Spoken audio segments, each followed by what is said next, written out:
ছাত্র জনতার অভ্যুত্থানে শেখ হাসিনা সরকার পতনের পর জনরোষ থেকে বাঁচতে এবং গ্রেফতার এড়াতে আত্মগোপনে চলে যাচ্ছেন বিগত আওয়ামী লীগ সরকারের মন্ত্রী, সংসদ সদস্য, দলটির বিভিন্ন পর্যায়ের নেতাকর্মী সহ পুলিশের বেশ কয়েকজন ঊর্ধ্বতন কর্মকর্তা।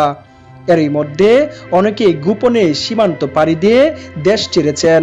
দালাল ইমিগ্রেশনকে ম্যানেজ করে পালাতে গিয়ে প্রতারণার শিকার কেউ কেউ গ্রেফতারও হচ্ছেন।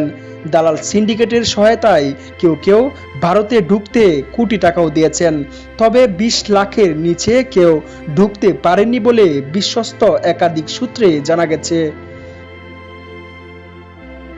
কয়েকজন সাবেক মন্ত্রী ছাড়া অধিকাংশ ব্যক্তি দেশ ছাড়ার জন্য ভারত সীমান্ত বেছে নিয়েছেন। দেশ ত্যাগের জন্য তারা যশোর, ব্রাহ্মণবাড়িয়া, কুমিল্লা, হবিগঞ্জ, সিলেট, দিনাজপুরের হিলি ও পঞ্চগড়ের বাংলাবান্ধা সীমান্ত ব্যবহার করছেন। তাদের পারাপারের কাজে বিভিন্ন সীমান্তে গড়ে উঠেছে একাধিক চক্র। এই চক্রের সদস্যরা প্রভাবশালীদের পার করে দিয়ে বিপুল অঙ্কের টাকা হাতিয়ে নিচ্ছেন বলে এক দৈনিক যুগান্তর পত্রিকায় এক প্রতিবেদন থেকে জানা গেছে। প্রতিবেদনে আরও বলা হয়, শেখ হাসিনা পালিয়ে যাওয়ার পর 5 আগস্ট মধ্যরাতে খুদ আওয়ামী লীগের সাধারণ সম্পাদক ওবায়দুল কাদের যশোরে চলে যান। সেখানে তাকে গুরুত্বপূর্ণ একটি নিরাপদ স্থানে আশ্রয় দেওয়া হয়। পরদিন তিনি বিশেষ পাহারায় সীমান্ত অতিক্রম করেন বলে জানিয়েছেন যশোর ও বেনাপোলের বেশ কয়েকটি দায়িত্বশীল সূত্র। তবে তারা পরিচয় প্রকাশ করতে রাজি হননি। তবে বেনাপোল ছাড়াও বেশ কয়েকজন আওয়ামী লীগ নেতা পার্শ্ববর্তী পোর্টকালী ঘাট এলাকা দিয়ে ভারতে ঢুকেন।